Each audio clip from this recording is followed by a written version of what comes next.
This is Dr. Karen Matheson to anyone who may be listening. All of this is just one big, terrible mistake, and not figuratively. I mean... Now, if you're hearing this, there still may be hope. You must find all the logs I left around the station and bring them back to UE Command as proof. They need to understand, and I need my family to know that I did everything I could. I don't know what Okay. I cannot believe I'm doing this. My name is Karen Matheson.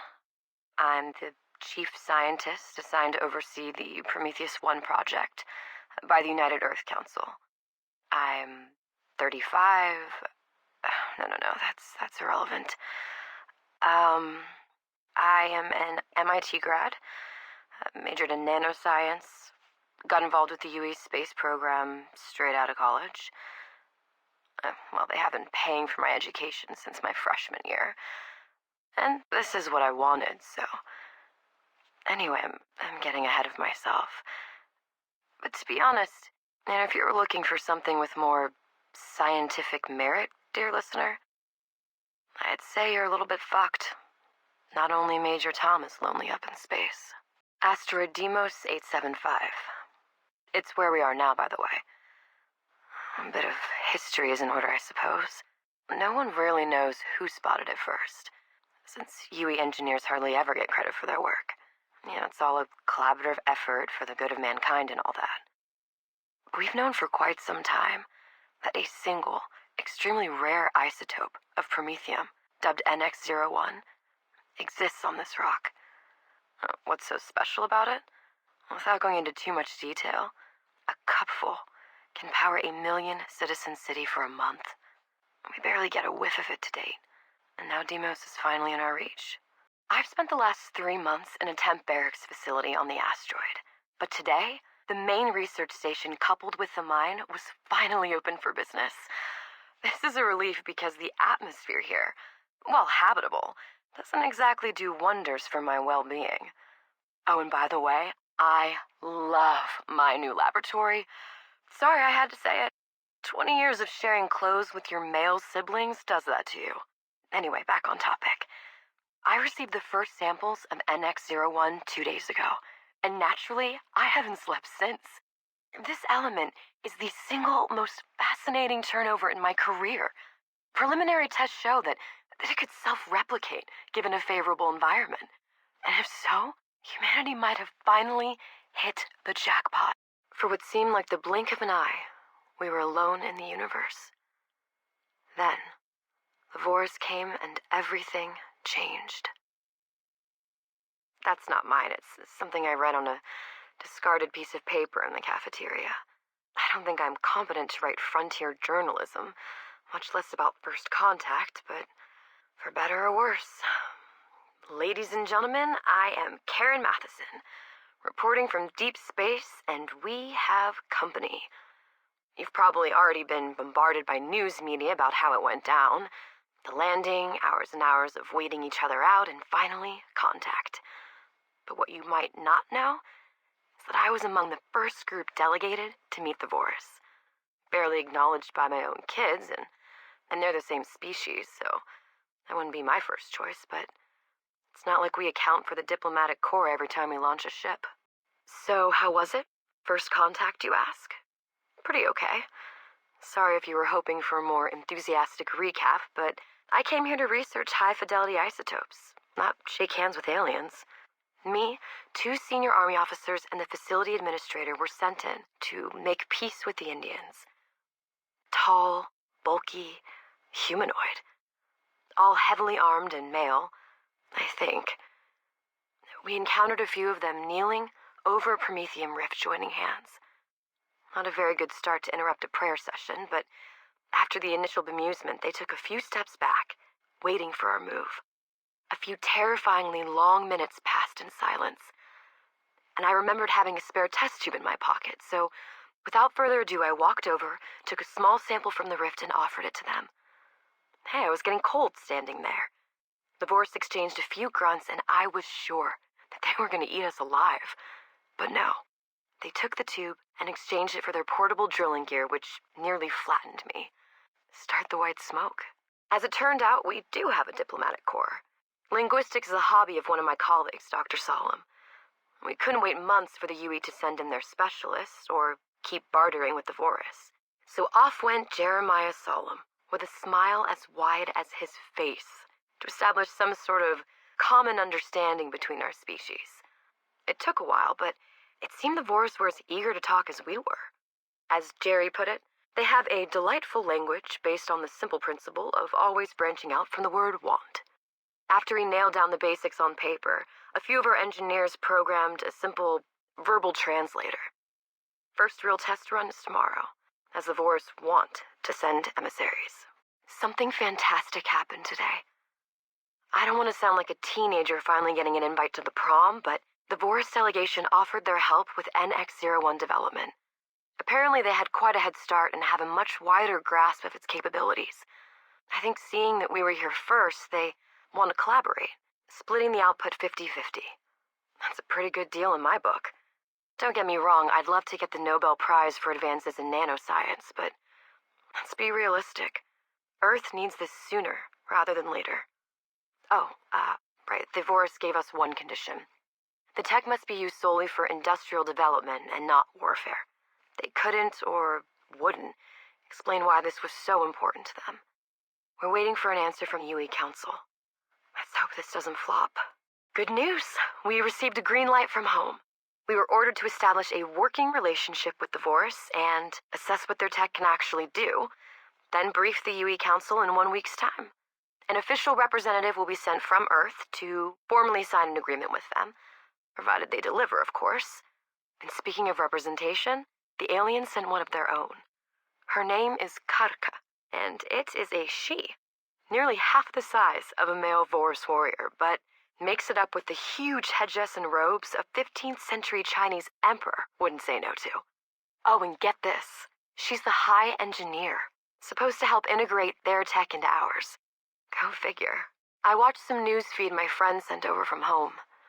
Of course, the stream had to be well hidden and heavily encrypted, as UE sensors will sugarcoat everything that happens on Earth. And it's not a pretty sight. The Arab League is threatening to torch the last drop of oil on the whole planet. And again, our good socialist UE state responded with the whole explore every option for the good of mankind rhetoric. Assholes. We are up to our knees in shit. Global markets collapsing one by one, poverty spreading rampant, and the only thing that they can think about is how to wind each other up like kids in preschool. We need Promethium. And fast. We started work on the merging process. Okay, I will admit that I had Karka all wrong. I think the priestess outfit was just for show. As soon as she hit the lab, she changed into working clothes and went straight to it. I don't even think she sleeps. One evening I caught her sipping from a test tube. She looked at me and said, kaolinite. Kaolinite is a kind of silicone-rich clay, eatable in theory. So I took her to the kitchen and made my famous pasta alla ketchup, because that's the only thing I can cook since campus that doesn't spontaneously combust. And then we talked. Apparently Vorus society is strictly dual in nature. Men safeguard the species and women develop it. No patriarchy or anything, everyone is in the same boat. But why is it so important that we don't use their tech for any kind of weaponry? It is religion, it is taboo, she said. Fine by me. UE brass arrived today, which means a whole bunch of army ships and a Colonel Peyton put in charge of the negotiations. It's been 3 months since we started to integrate Vorus tech into our own. We now have a fully functional mine and refinery, which processes NX-01 into its fullest, most atomically dense state. We're going to take the Vorus up on their offer then, I guess. Peyton wants the senior facility staff to attend a meeting at 1600 hours to discuss orders from Earth. I wonder what they'll cook up this time. I cannot believe it. I just knew they wouldn't let it go. Peyton herded us into a conference room and announced it was the Council's decision to go ahead with establishing a weapons development program in secrecy. I told him, I tried to explain that the Vorus were very strict about our deal. Nothing. It was like talking to a wall with a sardonic, get back to your little chemist set smile painted on it. God supposed to lie straight to Katka's face. She's been so cooperative, and putting my personal feelings aside, how is this going to help us anyway? I mean, hasn't Earth seen its share of WMDs during World War III? I'm going to send my veto through the official channels, but for now, I have no choice but to go along with it. Katka invited me for a guided tour of the Vorus mothership today. I say guided as we were only allowed in low-security clearance areas. I still got something between a scorn and a grunt out of every male we passed. She told me not to worry about it, that it's their thing. Men keep high hormone levels to be ready for battle. Women want to have it that way. Okay. And the ship? Let's just say it's not my idea of an alien super frigate. Most things barely run, fall apart, or are just about to. Katka explained because the fleet ships still had weapons outfitted from a forgotten part of Vor's history. They were deemed unclean and couldn't be tended to except for life support systems. When I asked why, she gave me the silent treatment again, but then said we'll talk back on Prometheus 1. Now I know a little bit more. It wasn't easy for her to say to an outsider, but Katka took my hands and told the story of her homeworld. The Vorus rely almost completely on Promethium as an energy resource. It was first encountered on their planet almost a century ago. It didn't take long before fights broke out for complete control. The Vorus society was always very much military in nature, and they only see two options to any conflict: total victory or complete defeat. Years later, a world emerged in utter ruin, but the Vorus learned their lesson. They centered their religion on Promethium. As they understood it, brushing against total annihilation meant the element wanted something more for them. Some story, right? Since Katka opened up to me, I can't help feeling resentment towards Peyton and the likes of him in UE Command, and to myself for hiding the truth from her. We've already managed to modify a few of our infantry weapons like the EL-05 minigun to focus and shoot impact particles of NX-01 the size of a fist. The process the Vorus have given us can easily be adapted to refine raw promethium in the gun's barrel. That's only the proof of concept phase. Wait till we get a hold of the bigger arsenal. Somewhere deep inside, I already know we'll end up just like them. Is this karma, or am I just that sleepy? Oh, God, this is just great.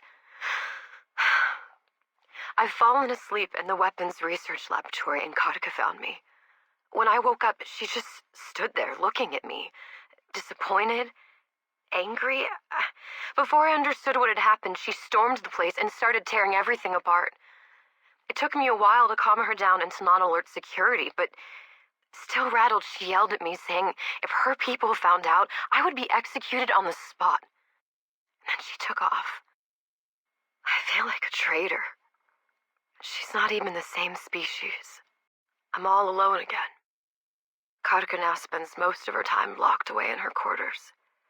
She didn't tell anything to her people, obviously, because I can still feel my head sitting firmly on my shoulders. The way she looked at me. I remember Faye having the exact same look when I told her that she had to stay with her father for the duration of the mission. Chris and I are divorced. The same reason as you no doubt have deduced. Would I have done it differently if I could have a rerun? No. I'm doing this for them. Both of them. At least the official bit. I don't blame Chris, and I hope he finds someone more suitable to family life than someone who just got knocked up and lived through it. Yep. For better, for worse, in sickness and in health. My work is my partner. But God, she's a real bitch right now. Cheers. Mother of all hangovers. So good my patio is glassed because it always rains on this godforsaken asteroid. Hold it together, Karen. I just wish the council would respond to my messages. I mean, they are in way over their heads here. Just look at the Vorus soldiers doing their training. So much devotion. Now they're preparing for ritual cleansing after using their guns, I believe. Judging from how much damage they inflict when they spar with each other, I don't think I want to see it. Just how big the disaster to their home planet must have been to transform ruthless warmongers to these disciplined warriors. And if we continue down this path, can Earth hope to survive the same? I started these logs as a way to pass the time, but now it looks like they're going to be evidence in a courtroom. I overheard Peyton talking to his second in command. Son of a bitch is preparing to launch several strike teams to board the Vorus recon frigates in less than 10 hours. Progress has been slow since Kartka sabotaged half the lab. I blamed a critical chain reaction during an experiment. And now Peyton thinks he's losing points big time back home thanks to the setback, so he's just going to take the weapons instead. He's mad. I have to stop this. But his men have encrypted the uplink with UE Council beyond my clearance level, and Kartka has gone off somewhere yesterday and hasn't got back since. The clock's ticking. There's only one solution that I can think of, and it won't be pretty. I did it. I've spoken with the Vorus warriors. They were anxious at first, but when I played Peyton's conversation, it's like they froze where they stood. Not 2 hours later, every last member of Vorus personnel was recalled to the mothership. Except for Kartka. She showed up in my quarters with a bottle of liquor. We're still talking about someone who can go for days on end on digestible chemical compounds. She said there was no more place for her in Vorus society. By deciding to hide our deception, she disgraced herself and was stripped of rank and position. And it's all my fault. She says she doesn't hold it against me, and now we all make the gravest of mistakes when we refuse to see we've long passed the point of no return, and then collapsed. She's sleeping now. I look up at the silent mothership in low orbit. Did I just swap one bloodshed for another? The gravity of what I've done just came back, with a vengeance. The Vorus broke their silence. They sent a messenger saying the only way for our two species to coexist and move forward is to hand over every individual directly involved in the weapon modification experiments so that we can be cleansed and the shame wiped clean from our species. The messenger then promptly took out a gun and committed suicide. Looks like we're not even good enough to talk to anymore. And considering the ritual their warriors endure after just touching a weapon, I don't think any of us would live to tell the tale.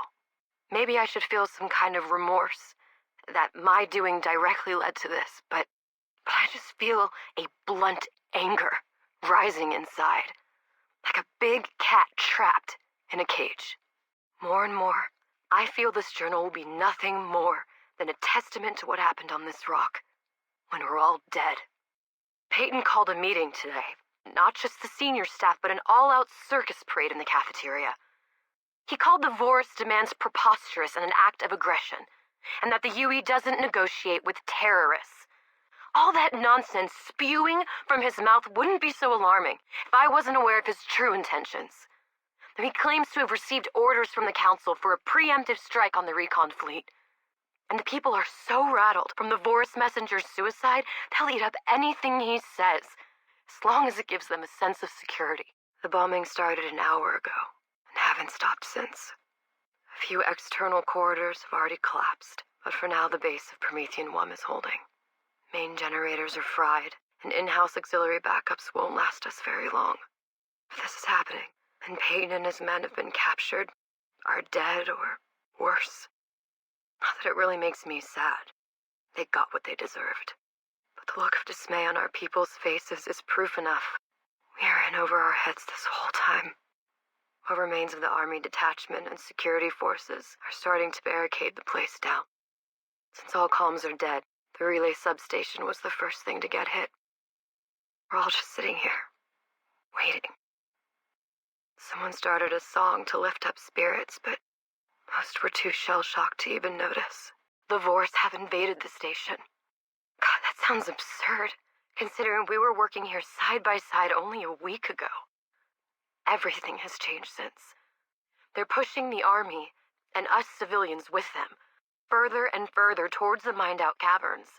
When I mentioned to one of the officers that they should try to break through one of the landing bays and try to launch some of the people in supply freighters, he barked back that if I want to be flattened by Vorus airstrikes, I can go right ahead.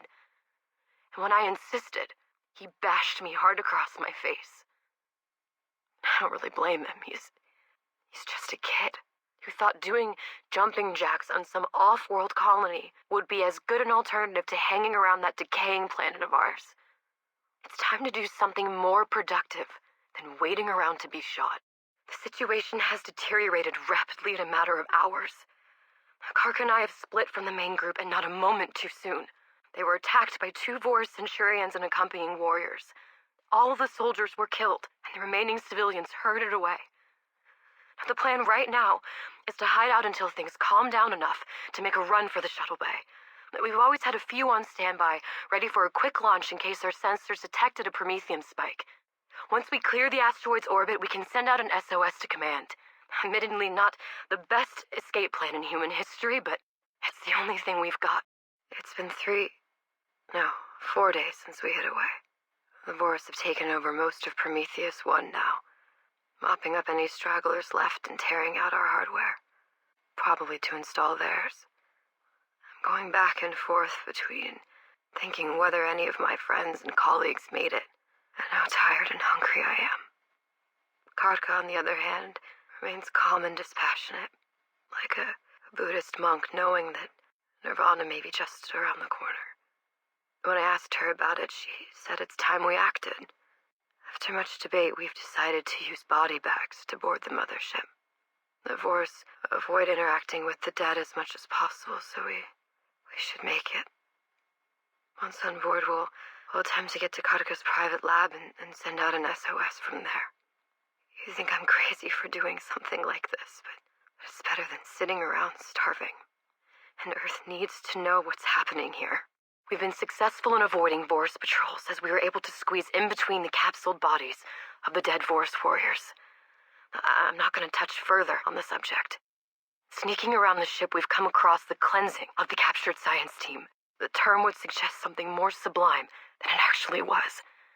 A dagger to the throat. As I watch the people I lived and worked with for so long lined up and slaughtered, I know I have to try and send out that signal. Okay, we've made it to Karka's lab through countless ventilation shafts and crannies. Remarkably, everything is left intact. I've compiled a small message, tiny enough to hopefully go unnoticed or be taken for white noise due to miscalibration, but containing UE's header so that when it bounces off solar Morden waves, one of our ships will pick it up. Maybe. Unfortunately, I can't fit in the recording of Peyton's conversations, but a copy of it is in my quarters, safe for your review. At least some degree of... Oh, shit. No! I need to catch my breath. It was Peyton. I can't believe that bastard survived. Did he hide in that lab the whole time? God, what does it even matter now? Karka rushed him. He nearly drove a metal pipe through my skull. A few passing guards took notice and stormed in. I barely got out of there.